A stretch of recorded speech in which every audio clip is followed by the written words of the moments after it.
Hello explorers, thanks for joining us again and welcome back to our channel. If you are joining for the first time, we appreciate your time as always. As you already know, here we'll look at strategic partnerships on how Africa engages its geopolitical partners from around the world. In this episode, I want to explore in details as to the reason why sovereignty was at the core of the decision made by the country of Niger to kick out its former colonizer France and, more importantly, sideline and expelled its strategic partner then, the United States of America. Make no mistake, the countries across the Sahel are going through tremendous challenges at the moment as they are picking up the serve to charter a new part in their history. It is important for us to continue to look at the relationship between the country of France and those countries across the region, specifically in the Sahel. Now, let me say this. When sovereignty is at stake, a state can take various actions, including diplomacy, economic sanctions, military force, or cyber attack, to defend its territory, population, authority, and recognition from external challenges. These responses range from non-military measures like negotiations to subversive and also actions like military intervention, all aimed at maintaining the supreme authority within its borders and its equal standing in the international community. And Niger, Burkina Faso, and also Mali are no different with regards to this particular rule when sovereignty is at stake. If you look back to 2023, September, what a very strategic period where those countries across the region were making sure that it won't be business as usual in a whole lot of other very important areas. Why am I saying this? I'm saying it because the particular move as the reason why Niger kicked out the country of France goes to the fundamental history, looking at their collaboration and partnership from business relationship, and more importantly, there was a leader in place that to an extent could not fix the basics issues that were going to the country of Niger: high unemployment, failing infrastructure, looking at a lot of other social issues that were going in that particular country of the continent of Africa, despite amazing uranium wealth that the country of Niger has. If you look at the issues, the President Mohamed Bazoum was regularly in France visiting the colonial partners, where to an extent they were not making any significant contribution with regards to the growth and advancement of the country of Niger. Based on the events that happened in the country of Niger, a lot of issues were going on, considering the situation in that particular country in the continent of Africa, going back to Operation Baalkhanede and, more importantly, Operation Serval, as France failed Mali in a number of areas to also kick out the jihadist groups that were in that particular area. France still at the moment will be sitting behind and looking at that particular region that to an extent they failed. France could accept failures in the Sahel. I think that will go down in history as the moment where the country of France to an extent, despite France's own losses in that particular part of the continent of Africa, a whole lot of other experts have questioned what France would have done differently to also establish itself in the region.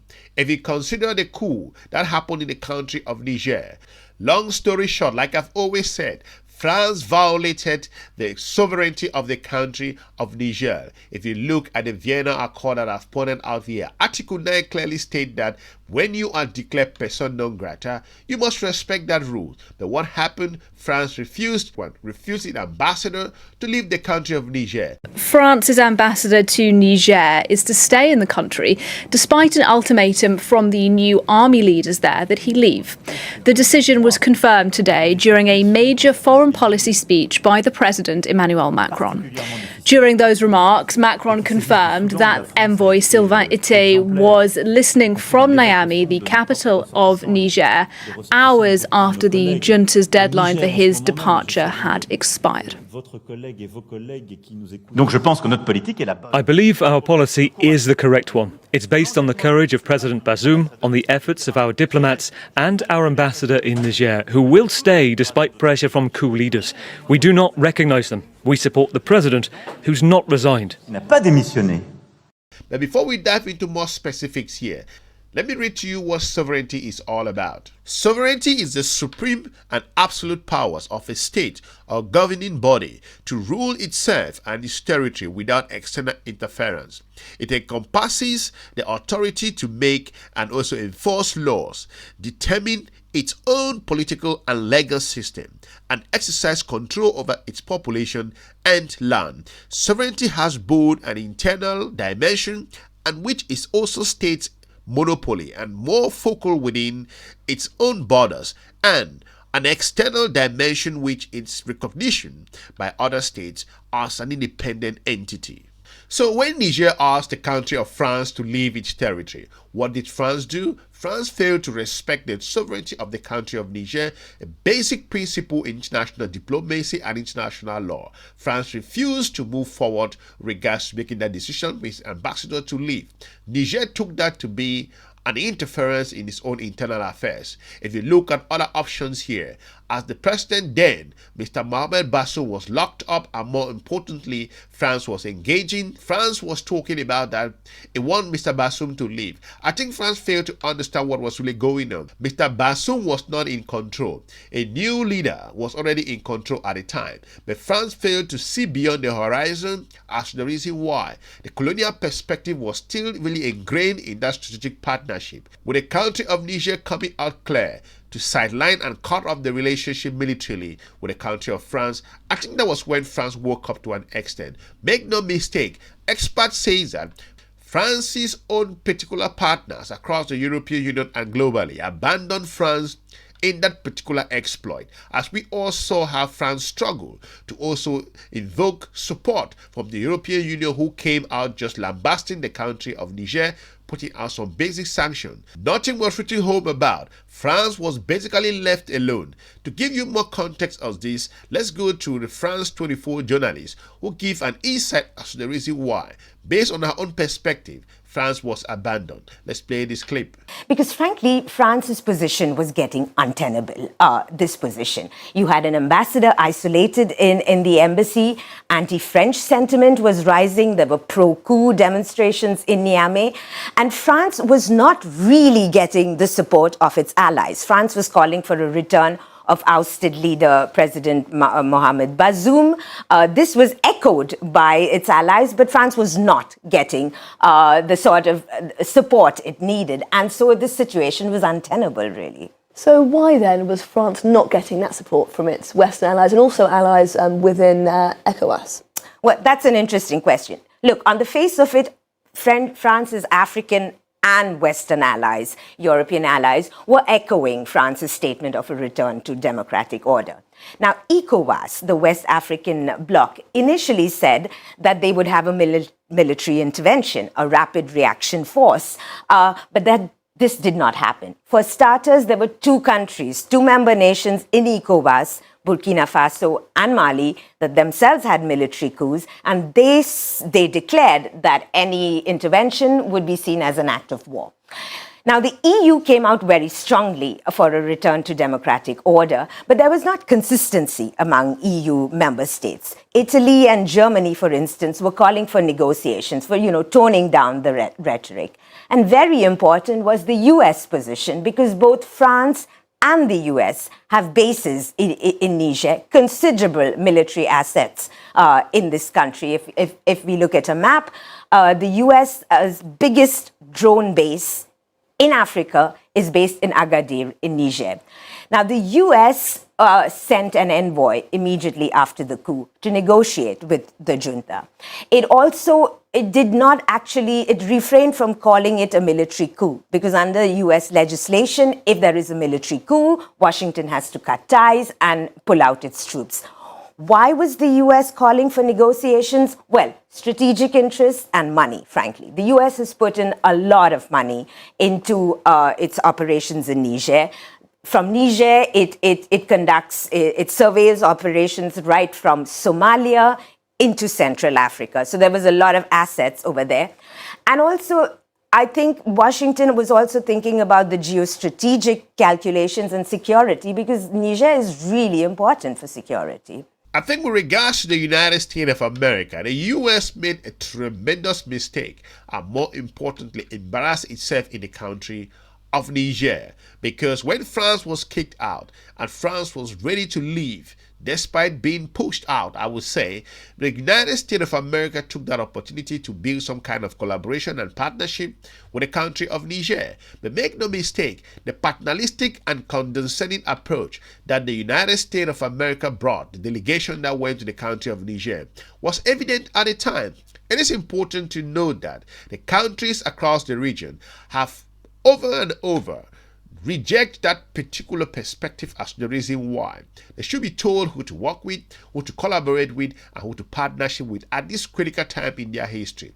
African countries are going through tremendous challenges coming out from the COVID-19 pandemic, and more importantly, they are looking to rebound their economies in a number of areas. So for the United States of America to take an advantage that France is out, to build that collaboration, and then they come in again and start talking to Niger on who they have to collaborate with and partnership with, that was a bigger problem going back to the question I've talked about, the sovereignty.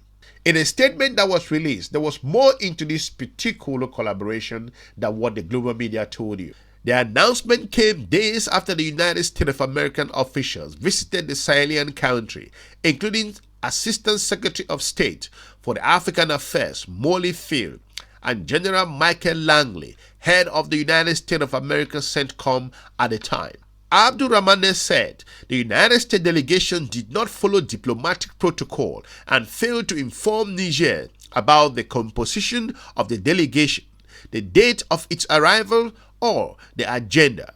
Niger regrets the intention of the American delegation to deny the sovereignty of Nigerian people, the right to choose their own partner, and types of partnership capable of truly helping them fight against the challenges that they are facing.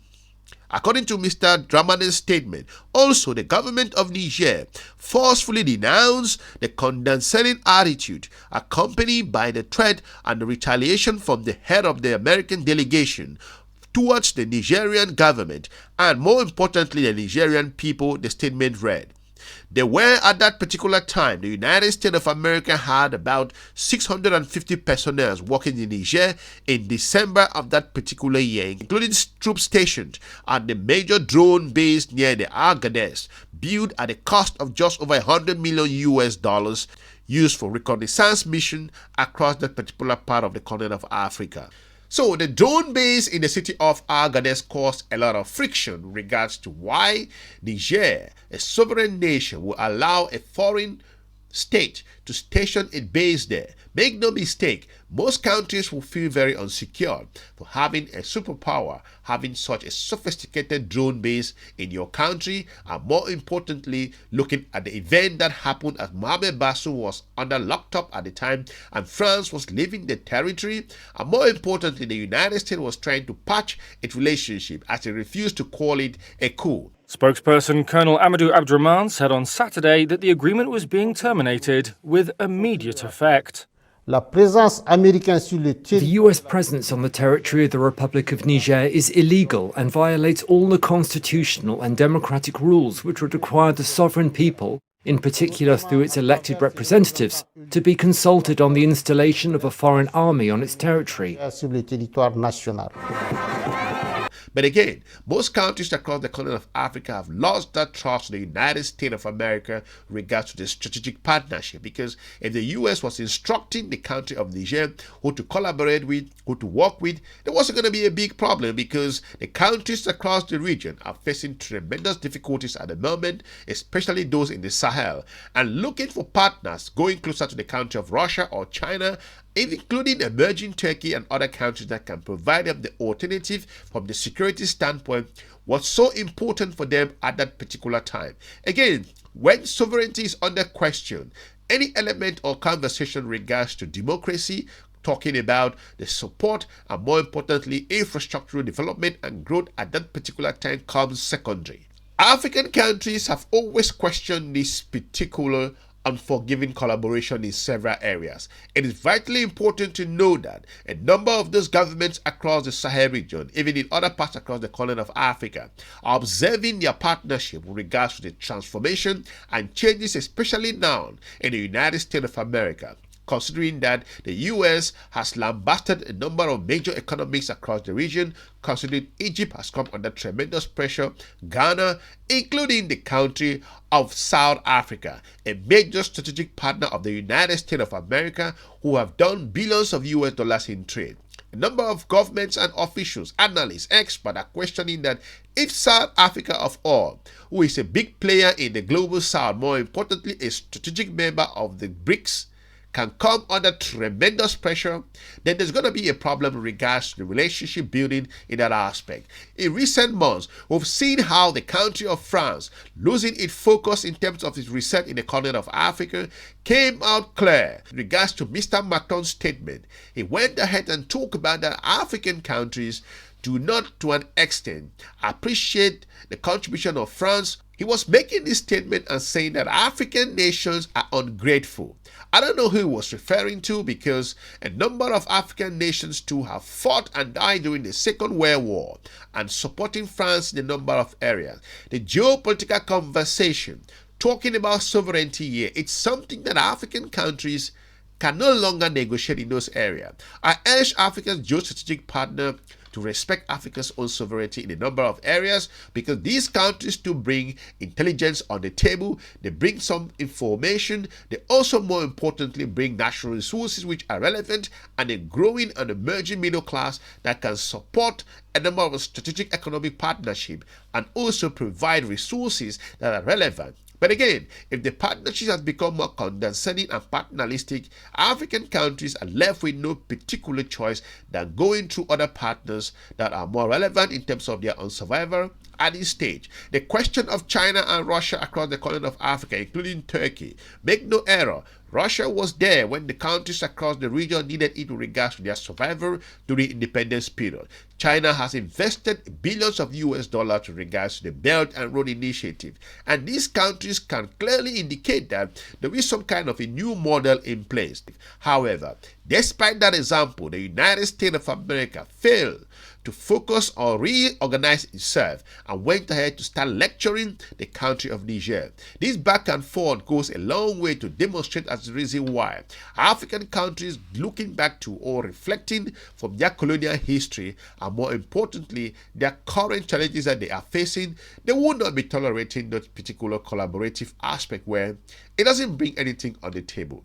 Let me know in the comment section what you think in regards to this particular partnership as the reason why African nations value sovereignty at the moment, and it's not negotiable no matter what is going to be happening. And Africa's geopolitical partners must respect that part for them to walk alongside from the win-win partnership. For now, I'll be looking forward to meeting you soon in our next episode. Have a good day. Bye-bye.